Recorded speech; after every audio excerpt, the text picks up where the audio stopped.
Hi ಕನ್ನಡವದ YouTube ಚಾನಲ್ಗೆ ಎಲ್ಲ ವಿದ್ಯಾರ್ಥಿನಿಯರಿಗೆ ಸ್ವಾಗತ ಅಂತ ಹೇಳ್ತಾ ಸೆಕೆಂಡ್ PUC ಪರೀಕ್ಷೆನ ಬರೆದಿರುವಂತಹ ವಿದ್ಯಾರ್ಥಿಗಳ ವಾರ್ಷಿಕ ಪರೀಕ್ಷೆ 1ರ ಫಲಿತಾಂಶಕ್ಕೆ ಸಂಬಂಧಪಟ್ಟಂತೆ ಇದೀಗ ವಿದ್ಯಾರ್ಥಿಗಳು ಬೆಳಗ್ಗೆಯಿಂದ ಕೆಲವೊಂದು ರೀತಿಯಂತಹ ವಿದ್ಯಾರ್ಥಿಗಳಿಗೆ ಇಲ್ಲಿ ಒತ್ತಡ ಅಥವಾ ಆತಂಕನೂ ಕೂಡ ಆಗ್ತಾ ಇರುವಂತದ್ದಾಗಿರುತ್ತೆ. ಅಂದ್ರೆ ವಿದ್ಯಾರ್ಥಿಗಳಿಗೆ ಪರೀಕ್ಷಾ ಫಲಿತಾಂಶ ಏಪ್ರಿಲ್ 5ನೇ ತಾರೀಕಿನಂದು ರಿಸಲ್ಟ್ ಬರುತ್ತೆ ಅಂತೆಲ್ಲ ಸುದ್ದಿಗಳು ಕೂಡ ಆಗಿದ್ದವು. ಅದು ಕೂಡ ಬಹುತೇಕ ವಿದ್ಯಾರ್ಥಿಗಳಿಗೆ ಗೊತ್ತಿರುವಂತದ್ದು.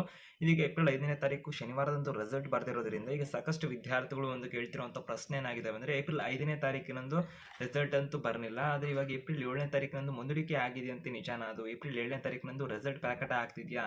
ಸೊ ಬೆಳಿಗ್ಗೆ ಸುಮಾರು 11 ಗಂಟೆಗೆ ರಿಸಲ್ಟ್ ಅಂತಕ್ಕಂಥ ಒಂದು ಸುದ್ದಿಗಳು ಬರ್ತಿದ್ದಾವೆ.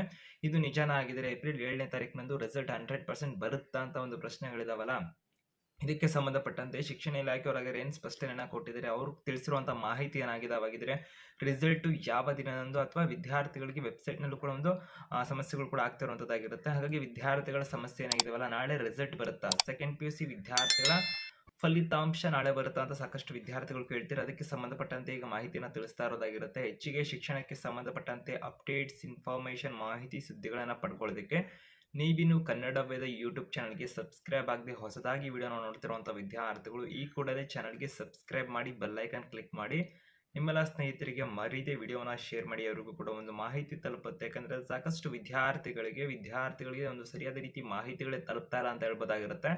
ಸುಮಾರು 7 ಲಕ್ಷಕ್ಕೂ ಅಧಿಕ ವಿದ್ಯಾರ್ಥಿಗಳು ದ್ವಿತೀಯ PUCಯ ವಾರ್ಷಿಕ ಪರೀಕ್ಷೆ 1ನ ಬರೆದಿರೋದಾಗಿರುತ್ತೆ. ಈ ಒಂದು ವಾರ್ಷಿಕ ಪರೀಕ್ಷೆ 1ನ ಬರೆದಿರುವಂಥ ವಿದ್ಯಾರ್ಥಿಗಳ ಫಲಿತಾಂಶಕ್ಕೆ ಸಂಬಂಧಪಟ್ಟಂತೆ ಪರೀಕ್ಷೆ ಮುಗಿದ ಸಂದರ್ಭದಿಂದ ಬಹುತೇಕವಾಗಿ ಸಾಮಾಜಿಕ ಜಾಲತಾಣಗಳಲ್ಲಿ ಹಲವಾರು ರೀತಿಯಾದಂತಹ ದಿನಾಂಕಗಳು, ಸುದ್ದಿಗಳು ವೈರಲ್ ಆಗ್ತಿದ್ದಾವೆ ಅಂತ ಹೇಳ್ಬೋದಾಗಿರುವಂಥದ್ದು. ನಾವು ಕೂಡ ಆದಷ್ಟು ಕ್ಲಾರಿಟಿನ ಕೊಡ್ತಾ ಇದ್ದೇವೆ ವಿದ್ಯಾರ್ಥಿಗಳಿಗೆ. ಬಹುತೇಕ ಅಂದ್ರೆ 7 ಲಕ್ಷ ವಿದ್ಯಾರ್ಥಿಗಳಿಗೂ ಅಧಿಕ ಪರೀಕ್ಷೆಯನ್ನು ಬರೆದಿರುವಂತಹ ವಿದ್ಯಾರ್ಥಿಗಳು ಇರೋದ್ರಿಂದ ಆಲ್ಮೋಸ್ಟ್ ಎಲ್ಲ ವಿದ್ಯಾರ್ಥಿಗಳು ಕೂಡ ವಿಡಿಯೋಗಳು ತಲುಪಿಲ್ಲ. ಅದಕ್ಕೆ ವಿದ್ಯಾರ್ಥಿಗಳಿಗೆ ಹೇಳ್ತಿರೋದೇನೆಂದ್ರೆ ನಿಜವಾದ ಒಂದು ಸುದ್ದಿಯನ್ನು ತಿಳಿಸ್ಲಿಕ್ಕೆ ನಿಮ್ಮ ಸ್ನೇಹಿತರಿಗೆ ತಿಳಿಸಬೇಕು ಅಂತ ಅನ್ಸರಿ ವಿಡಿಯೋನ ಆದಷ್ಟು ವಿಡಿಯೋ ನೋಡಿದ ನಂತರದಲ್ಲಿ ಶೇರ್ ಮಾಡಿ. ಯಾಕಂದ್ರೆ ಅಷ್ಟು ವಿದ್ಯಾರ್ಥಿಗಳು ಒಂದಲ್ಲ ಒಂದ್ ಕಡೆ ಮಾಹಿತಿಗಳನ್ನ ನೋಡ್ಬಿಟ್ಟು ಆತಂಕದಲ್ಲಿ, ಗೊಂದಲದಲ್ಲಿ ಕೂಡ ಇರ್ತಾರೆ. ಮತ್ತೆ ವಿದ್ಯಾರ್ಥಿಗಳಿಗೆ ಫಲಿತಾಂಶ ಯಾವಾಗ ಬರುತ್ತೆ ಅನ್ನತಕ್ಕಂಥದ್ದು, ಅಂದ್ರೆ ರಿಸಲ್ಟ್ಗಿಂತ ಹೆಚ್ಚಾಗಿ ವಿದ್ಯಾರ್ಥಿಗಳಿಗೆ ರಿಸಲ್ಟ್ ಏನಾಗುತ್ತೆ ಅಂತ ಅನ್ನೋದಕ್ಕಿಂತ ರಿಸಲ್ಟ್ ಯಾವಾಗ ಬರುತ್ತೆ ಅನ್ನೋದೇ ಒಂದು ಆತಂಕ ಕೂಡ ಆಗಿರುವಂತದ್ದಾಗಿರುತ್ತೆ ಇವಾಗ. ಸೊ ಆತಂಕದಲ್ಲಿ ಬಹುತೇಕ ವಿದ್ಯಾರ್ಥಿಗಳಿದಾರ.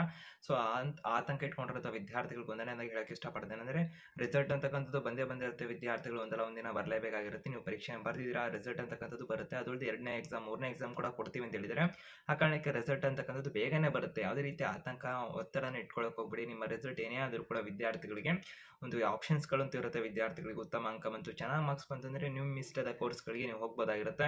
ಇಲ್ಲ ನಿಮಗೆ ಅನ್ಕೊಂಡಷ್ಟು ಮಾರ್ಕ್ಸ್ ಬಂದಿಲ್ಲ ಅಥವಾ ಕಡಿಮೆ ಮಾರ್ಕ್ಸ್ ಬಂತು ಅಥವಾ ಫೇಲ್ ಆದ್ವಿ ಅನ್ನತಕ್ಕಂಥ ವಿದ್ಯಾರ್ಥಿಗಳಿಗೆ 2ನೇ ಪರೀಕ್ಷೆ, 3ನೇ ಪರೀಕ್ಷೆಗಳಂತ ಇಲ್ಲ ಇರ್ತವೆ.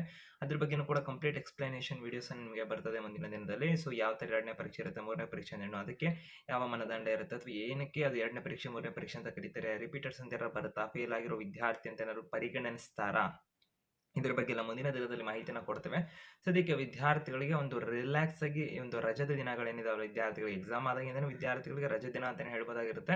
ರಿಸಲ್ಟ್ ಬರೋ ತನಕ ವಿದ್ಯಾರ್ಥಿಗಳಿಗೆ ಮುಂದಿನ ಕೋರ್ಸ್ಗೆ ರಿಸಲ್ಟ್ ಎಲ್ಲ ಬಂದಾದ್ಮೇಲೆ ಕೋರ್ಸ್ಗೆ ಸೇರ್ಕೊಳ್ಳೋ ತನಕ ವಿದ್ಯಾರ್ಥಿಗಳಿಗೆ ಹಾಲಿಡೇಸ್ ಅಂತಾನೆ ಹೇಳ್ಬೋದಾಗಿರುತ್ತೆ. ಆ ಕಾರಣಕ್ಕೆ ಸಿಕ್ಕಿರುವಂತ ರಜೆ ದಿನವನ್ನ ಆದಷ್ಟು ಖುಷಿಯಾಗಿ ಎಂಜಾಯ್ ಮಾಡ್ಕೊಂಡು ವಿದ್ಯಾರ್ಥಿಗಳು ಸಮಯವನ್ನ ಕಳೆಯೋದ್ರ ಜೊತೆಗೆ ಮುಂದಿನ ರಿಸಲ್ಟ್ ಬಂದಾದ ನಂತರದಲ್ಲಿ ಏನೇನು ಕೆಲಸ ಮಾಡಬೇಕು, ಯಾವ ಕಾಲೇಜ್ಗೆ ಸೇರ್ಕೋಬೇಕು ಅನ್ಕೋತೀರಾ, ಅಥವಾ ವಿದ್ಯಾರ್ಥಿಗಳಿಗೆ ಯಾವೆಲ್ಲ ರೀತಿಯಾದಂತ ಮುಂದಿನ ಇವಾಗ ಪಾಸ್ ಆದ್ವಿ, ಹೆಚ್ಚಿಗೆ ಮಾರ್ಕ್ಸ್ ಬಂತು ಅಂತಕ್ಕಂಥ ವಿದ್ಯಾರ್ಥಿಗಳು ಯಾವ ಕಾಲೇಜ್ ಸೇರ್ಕೊಬೇಕು, ಅಥವಾ ಮಿಸ್ ಆಗಿ ಏನಾದ್ರು ಫೇಲ್ ಆಗ್ತೀವಿ ಅಂತಕ್ಕಂಥ ಭಯ ಇರ್ತಕ್ಕಂಥ ವಿದ್ಯಾರ್ಥಿಗಳು ಸಿದ್ಧತೆಗಳನ್ನ ಮಾಡ್ಕೋತೀರಿ. ಈಗಲಿಂದ ಕೂಡ ಅಭ್ಯಾಸ ಮಾಡ್ತೀರಿ. 2ನೇ ಎಕ್ಸಾಮ್, 3ನೇ ಎಕ್ಸಾಮ್ ತನಕ ಕೂಡ 3ನೇ ಎಕ್ಸಾಮ್ ಬೇಡ, 2ನೇ ಎಕ್ಸಾಮ್ ಅಲ್ಲಿ ಕ್ಲಿಯರ್ ಮಾಡ್ಕೊಳ್ಳೋದಕ್ಕೆ ಪ್ರಯತ್ನ ಪಡಿ ಅಂತ ಹೇಳ್ತಾ ಏನಾರು ಆದರೆ ಪಕ್ಷ ವಿದ್ಯಾರ್ಥಿಗಳಿಗೆ ಯಾವುದೇ ರೀತಿಯಾದಂತಹ ಲೂಸ್ ಹೋಪನ್ನ ಇಟ್ಕೊಳ್ಳೋಕೆ ಹೋಗಬೇಡಿ. ಏನಾದ್ರು ರಿಸಲ್ಟ್ ಎಲ್ಲ ಆಯ್ತು ಅಂದ ತಕ್ಷಣ ತಪ್ಪು ನಿರ್ಧಾರಗಳನ್ನ ಕೈಗೊಳ್ಳುವಂಥದ್ದು ಇದೆ ಯಾವುದನ್ನು ಕೂಡ ಮಾಡಬೇಡಿ ಅಂತ ಹೇಳ್ತಾ, ರಿಸಲ್ಟ್ ಬಗ್ಗೆ ಎಕ್ಸೈಟ್ಮೆಂಟ್ ಅಂತ ಇಟ್ಕೊಂಡಿರಿ, ಆದ್ರೆ ಯಾವುದೇ ರೀತಿ ಆತಂಕನ ಪಡಬೇಡಿ ಅಂತ ಹೇಳ್ತಾ, ಈಗ ಸೆಕೆಂಡ್ PUC ಪರೀಕ್ಷಾ ಫಲಿತಾಂಶ ಏಪ್ರಿಲ್ ತಿಂಗಳ 7ನೇ ತಾರೀಕಿನಂದು ಪ್ರಕಟ ಆಗುತ್ತಾಗಿದ್ರೆ ಏಪ್ರಿಲ್ 5ನೇ ತಾರೀಕು ರಿಸಲ್ಟ್ ಬರುತ್ತೆ ಅಂತೆಲ್ಲ ಸಾಕಷ್ಟು ಸುದ್ದಿ ಆಯಿತು. ಇಡೀ ರಾಜ್ಯಾದ್ಯಂತ ಸುದ್ದಿ ಹಬ್ತು ಅಂತ ಹೇಳ್ಬೋದಾಗಿರುವಂಥದ್ದು. ಏಪ್ರಿಲ್ ಅಂದ್ರೆ ವಾಟ್ಸಪ್ಗಳಲ್ಲಿ ಸುದ್ದಿ ಕೂಡ ವೈರಲ್ ಆಗಿತ್ತು. ಅಂದ್ರೆ ವಿದ್ಯಾರ್ಥಿಗಳಿಗೆ ಮೌಲ್ಯಮಾಪನ ಎಲ್ಲ ಕಂಪ್ಲೀಟ್ ಆಗ್ಬಿಟ್ಟಿದ್ದಾವೆ ಅಂತ ಮೀಟಿಂಗ್ ಎಲ್ಲ ಆಗಿದ್ದಾವೆ. 31ನೇ ತಾರೀಕು ಮಾರ್ಚ್ನಂದು ಮೀಟಿಂಗ್ ಆಗಿದೆ ಅಂತೆಲ್ಲ ಕೂಡ ಸುದ್ದಿ ಆಯಿತು. ವಾಟ್ಸಪ್ನಲ್ಲಿ ಮೆಸೇಜ್ಗಳೆಲ್ಲ ಶೇರ್ ಆಯಿತು. ಅದು ಇನ್ಸ್ಟಾಗ್ರಾಮ್ ಕೂಡ ಸಖತ್ತು ವೈರಲ್ ಆಗೋಯ್ತು ವಿದ್ಯಾರ್ಥಿಗಳಿಗೆ. ಯೂಟ್ಯೂಬ್ನಲ್ಲೂ ಕೂಡ ಸಾಕಷ್ಟು ಜನ ನಿಮಗೆ ಮಾಹಿತಿನ ಕೊಟ್ಟಿರಬಹುದಾಗಿರುತ್ತೆ. ಏಪ್ರಿಲ್ 5ನೇ ತಾರೀಕು ರಿಸಲ್ಟ್ ಬರ್ತಿದೆ ಅಂದ್ಬಿಟ್ಟು ನಾವು ಕೂಡ ಆ ಸಂದರ್ಭದಿಂದ ಮಾಹಿತಿನ ಕೊಟ್ಟು ಯಾವುದೇ ರೀತಿ ಅಧಿಕೃತ ಅಧಿಕೃತ ಪ್ರಕಟಣೆ ಆಗಿಲ್ಲ ಏಪ್ರಿಲ್ 5ಕ್ಕೆ ಸಂಬಂಧಪಟ್ಟಂತೆ ರಿಸಲ್ಟ್ ಅವತ್ತು ಬರೋದಿಲ್ಲ ಅಂತ ಕೂಡ ನಾವು ತಿಳಿಸಿದ್ವಿ. ಆದರೆ ಸಾಕಷ್ಟು ವಿದ್ಯಾರ್ಥಿಗಳು ನಮ್ಮ ಚಾನಲ್ನ ವಿಡಿಯೋಸ್ ನೋಡ್ದಿರುವಂಥ ವಿದ್ಯಾರ್ಥಿಗಳಿಗೆ ಏಪ್ರಿಲ್ 5ಕ್ಕೆ ರಿಸಲ್ಟ್ ಅಂತಾನೂ ಕೂಡ ಅವರು ನಂಬ್ಕೊಂಡಿರುವಂಥದ್ದಾಗಿರುತ್ತೆ. ಆ ಕಾರಣಕ್ಕೆ ಈಗ ತಿಳಿಸ್ತಿರುವಂಥ ಮಾಹಿತಿ ಏನಂದರೆ ಏಪ್ರಿಲ್ 5ನೇ ತಾರೀಕು ರಿಸಲ್ಟ್ ಬರುತ್ತೆ ಅಂತ ಅನ್ಕೊಂಡಿದ್ರು. ಸೊ ಏಪ್ರಿಲ್ 5ನೇ ತಾರೀಕು ಬಂದಿಲ್ಲ, ಮುಂದೂಡಿಕೆ ಮಾಡಿದ್ದಾರೆ ಆಗಿದ್ರೆ ಏಪ್ರಿಲ್ 7ಕ್ಕೆ ಮಾಡಿದ್ದಾರೆ ರಿಸಲ್ಟನ್ನು ಅಂತೆಲ್ಲ ಒಂದು ಪ್ರಶ್ನೆಗಳು ವಿದ್ಯಾರ್ಥಿಗಳ ಕಡೆಯಿಂದ ಬರ್ತಿದೆ. ವಿದ್ಯಾರ್ಥಿಗಳು ಏಪ್ರಿಲ್ 5ನೇ ತಾರೀಕಿನಂದು ರಿಸಲ್ಟ್ ಬರುತ್ತೆ ಅಂತ ಅಫಿಷಿಯಲ್ ಅನೌನ್ಸ್ಮೆಂಟೇ ಆಗಿಲ್ಲ. ಸೊ ಅಫಿಷಿಯಲ್ ಅನೌನ್ಸ್ಮೆಂಟ್ ಆದರೆ ಮಾತ್ರ ಅವತ್ತು ಬಂದಿಲ್ಲ ಅಂದರೆ ಮುಂದೂಡಿಕೆ ಮಾಡ್ಕೊಂಡಿದ್ದಾರೆ, ಚೇಂಜಸ್ ಮಾಡಿದ್ದಾರೆ, ಎಕ್ಸ್ಟೆಂಡ್ ಮಾಡ್ಕೊಂಡಿದ್ದಾರೆ ಅಂತ ಅನ್ಕೋಬೋದಾಗಿರುತ್ತೆ. ಅದನ್ನು ಬಿಟ್ಟರೆ ಇವಾಗ ಅಫಿಷಿಯಲ್ ಅನೌನ್ಸ್ಮೆಂಟ್ ಏಪ್ರಿಲ್ 5ನೇ ತಾರೀಕು ಅಂತ ಆಗೇ ಇಲ್ಲ. ಅದೊಂದು ಸಾಮಾಜಿಕ ಜಾಲತಾಣಗಳಲ್ಲಿ 31ನೇ ತಾರೀಕು ಮಾರ್ಚ್ ಅನ್ನೊಂದು ಮೀಟಿಂಗ್ ಆಗಿದೆ, ವ್ಯಾಲ್ಯೂಯೇಷನ್ ಕಂಪ್ಲೀಟ್ ಆಗಿದೆ, ರಿಸಲ್ಟನ್ನು ಏಪ್ರಿಲ್ 5ಕ್ಕೆ ಕೊಡಬೇಕು ಅಂತಿದ್ದಾರೆ, ಹಾಗೆ ಅಂತೆಲ್ಲ ಒಂದು ಸಭೆಗಳಾಯಿತು, ಹಾಗೆ ಅಂತೆಲ್ಲ ಸುದ್ದಿಗಳು ಕೂಡ ವೈರಲ್ ಆಯಿತು. ಅಫಿಷಿಯಲ್ ಆಗಿ ಯಾವುದೇ ರೀತಿ ಮೀಟಿಂಗ್ ಆಗಿರೋದ್ರ ಬಗ್ಗೆ ಆಗಿರ್ಬೋದು, ವ್ಯಾಲ್ಯೂಯೇಷನ್ ಕಂಪ್ಲೀಟ್ ಆಗಿರೋದ್ರ ಬಗ್ಗೆ ಆಗಿರ್ಬೋದು, ಆ ಒಂದು ಅದಕ್ಕೆ ಸಂಬಂಧಪಟ್ಟಂತೆ ಅದನ್ನ ಏನು ಮೆಸೇಜಲ್ಲಿ ಇತ್ತಲ್ಲ ಅದು ರಿಯಲ್ ಅಲ್ಲ ವಿದ್ಯಾರ್ಥಿಗಳೇ. ಹಾಗಾದರೆ ಕರ್ನಾಟಕದ ಶಾಲಾ ಪರೀಕ್ಷೆ ಮತ್ತು ಮೌಲ್ಯ ನಿರ್ಣಯ ಮಂಡಳಿಯವರು ಏನು ಮಾಹಿತಿನ ಕೊಟ್ಟಿದ್ದಾರೆ, ಶಿಕ್ಷಣ ಸಚಿವರು ಏನಾದ್ರು ಅಪ್ಡೇಟ್ ಕೊಟ್ಟಿದ್ದಾರೆ ಅಂತ ನೋಡಿದ್ರೆ ಕರ್ನಾಟಕ ಶಾಲಾ ಪರೀಕ್ಷೆ ಮತ್ತು ಮೌಲ್ಯ ನಿರ್ಣಯ ಮಂಡಳಿಯ ಒಂದು ಅಧಿಕಾರಿಗಳು ಹಿಂದೆ ಒಂದು ಮಾಹಿತಿನ ಕೊಟ್ಟಿರೋ ಪ್ರಕಾರದಲ್ಲಿ ವ್ಯಾಲ್ಯೂಯೇಷನ್ ಏನಕ್ಕೆ ಪೂರ್ಣಗೊಂಡಿಲ್ಲ ಅಂತ ಆ ಸಂದರ್ಭದಲ್ಲಿ ಅವರು ಮಾಹಿತಿನ ಕೊಟ್ಟರು. ಏಪ್ರಿಲ್ ತಿಂಗಳ 3ನೇ ತಾರೀಕಿನ ವೇಳೆಗೆ ವ್ಯಾಲ್ಯೂಯೇಷನ್ ಎಲ್ಲ ಕೂಡ ಬಹುತೇಕ ಪೂರ್ಣ ಆಗ್ತಕ್ಕಂಥ ಒಂದು ಗುರಿಯನ್ನು ನಾವು ಹೊಂದಿದ್ದೀವಿ ಅಂತ ಅವ್ರು ಹೇಳಿದರು. ಏಪ್ರಿಲ್ 3ನೇ ತಾರೀಕು ವೇಳೆಗೆ ವ್ಯಾಲ್ಯೂಯೇಷನ್ ಎಲ್ಲ ಕಂಪ್ಲೀಟ್ ಆಗುತ್ತೆ ಅಂತ ಅವ್ರು ತಿಳಿಸಿದ್ರು. ಏಪ್ರಿಲ್ ಅಂದರೆ ವಿದ್ಯಾರ್ಥಿಗಳಿಗೆ ಮಾರ್ಚ್ ತಿಂಗಳ 1ನೇ ತಾರೀಕಿನಿಂದ 20ನೇ ತಾರೀಕು ತನಕ ಎಕ್ಸಾಮ್ ಆಯ್ತು. ನಿಮಗೆ ಮಾರ್ಚ್ 21ನೇ ತಾರೀಕಿನಿಂದ ವ್ಯಾಲ್ಯೂಯೇಷನ್ ಬಹುತೇಕವಾಗಿ ಅಂದರು. ಎಕ್ಸಾಮ್ ಮುಗಿದ 6ನೇ ದಿನದಿಂದ ವ್ಯಾಲ್ಯೂಯೇಷನ್ ಕೂಡ ಶುರು ಮಾಡಿದ್ರು.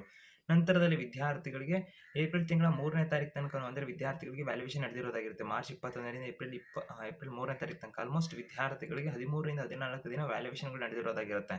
ಈ ವ್ಯಾಲ್ಯೂಯೇಷನ್ ಆದ ನಂತರದಲ್ಲಿ ವಿದ್ಯಾರ್ಥಿಗಳಿಗೆ ಮಾರ್ಕ್ಸನ್ನು ಇಂಟರ್ನೆಟ್ಗೆ ನಾವು ಅಪ್ಲೋಡ್ ಮಾಡಬೇಕು, ಈ ಕೆಲಸಕ್ಕೂ ಕೂಡ ಸಮಯ ಬೇಕಾಗುತ್ತೆ ಅಂತೆಲ್ಲ ಅವ್ರು ಮಾಹಿತಿನ ಕೊಟ್ಟಿದ್ರು. ಹಾಗಾಗಿ ವಿದ್ಯಾರ್ಥಿಗಳಿಗೆ ಅದು ಸಮಯ ಕೂಡ ತಗೊಂಡಿರುವಂಥದ್ದಾಗಿರುತ್ತೆ. ಸೊ ಹಾಗಾಗಿ ಇಲಾಖೆಯವರು ಕೊಟ್ಟಿರೋ ಮಾಹಿತಿ ಪ್ರಕಾರದಲ್ಲಿ ಒಂದು 8ರಿಂದ 10 ದಿನ ಸಮಯ ಬೇಕು ನಾವು ಮಾರ್ಕ್ಸ್ನ ಕಂಪ್ಯೂಟರ್ಗೆ ಹಾಕ್ಲಿಕ್ಕೆ, ಕಂಪ್ಯೂಟರೀಕರಣ ಮಾಡಲಿಕ್ಕೆ ಅಂತೆಲ್ಲ ಅವ್ರು ಮಾಹಿತಿನ ಕೊಟ್ಟರು. ನಂತರದ ದಿನದಲ್ಲಿ ವಿದ್ಯಾರ್ಥಿಗಳಿಗೆ ಫಲಿತಾಂಶ ನಿರೀಕ್ಷೆ ಮಾಡಬಹುದಾಗಿರುತ್ತೆ. ಆದರೆ ಯಾವುದೇ ರೀತಿ ಅಧಿಕೃತವಾಗಿ ಅವರು ಇಂಥ ಡೇಟ್ಗೆ ರಿಸಲ್ಟನ್ನು ಪ್ರಕಟ ಮಾಡ್ತೀವಿ ಅಂತ ಹೇಳಿರಲಿಲ್ಲ.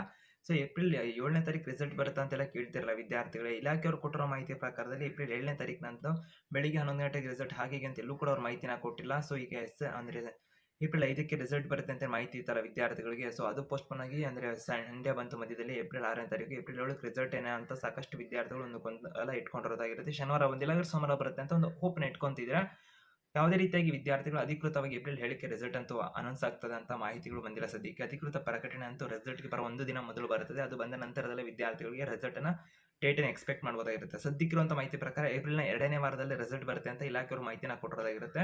ಹಾಗಾಗಿ ವಿದ್ಯಾರ್ಥಿಗಳಿಗೆ ಏಪ್ರಿಲ್ನ ಒಂದು ತಿಂಗಳಲ್ಲಿ ಅಂದರೆ ರಿಸಲ್ಟ್ ಅಂತೂ ಬರೋದಾಗಿರುತ್ತೆ. ವಿದ್ಯಾರ್ಥಿಗಳಿಗೆ ಏಪ್ರಿಲ್ನ 2ನೇ ವಾರದಲ್ಲಿ ಬಹುತೇಕ ನಿಮ್ಮ ರಿಸಲ್ಟನ್ನು ನೀವು ನಿರೀಕ್ಷೆ ಮಾಡಬಹುದಾಗಿರುತ್ತೆ.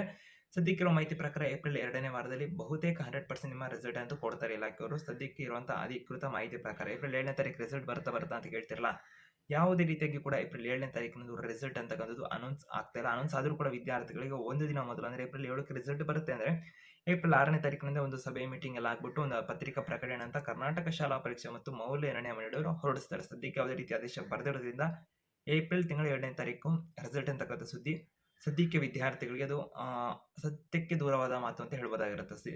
ರಿಸಲ್ಟ್ಗಳ ಬಗ್ಗೆ ಸಿದ್ಧತೆ ಇನ್ನೊಂದು ಮತ್ತೊಂದೆಲ್ಲ ನಡೀತಾ ಇದ್ದಾವೆ. ಸದ್ಯಕ್ಕೆ ಇರುವಂಥ ಅಪ್ಡೇಟ್ ಇದಾಗಿರುವಂಥದ್ದು. ಹೆಚ್ಚಿಗೆ ಅಪ್ಡೇಟ್ಸ್ ಇನ್ಫಾರ್ಮೇಷನ್ಗೆ ಚಾನಲ್ಗೆ ಸಬ್ಸ್ಕ್ರೈಬ್ ಆಗಿ ಬೆಲ್ ಐಕನ್ ಕ್ಲಿಕ್ ಮಾಡಿ ಇಟ್ಕೊಂಡಿರಿ ನಿಜದ ಒಂದು ಸುದ್ದಿಗಳನ್ನು ತಿಳ್ಕೊಳ್ಳೋದಕ್ಕೆ ಅಂತ ಹೇಳ್ತಾ ನಿಮ್ಮ ಸ್ನೇಹಿತರು ಕೂಡ ವಿಡಿಯೋನ ಶೇರ್ ಮಾಡಿರೋರು ಕೂಡ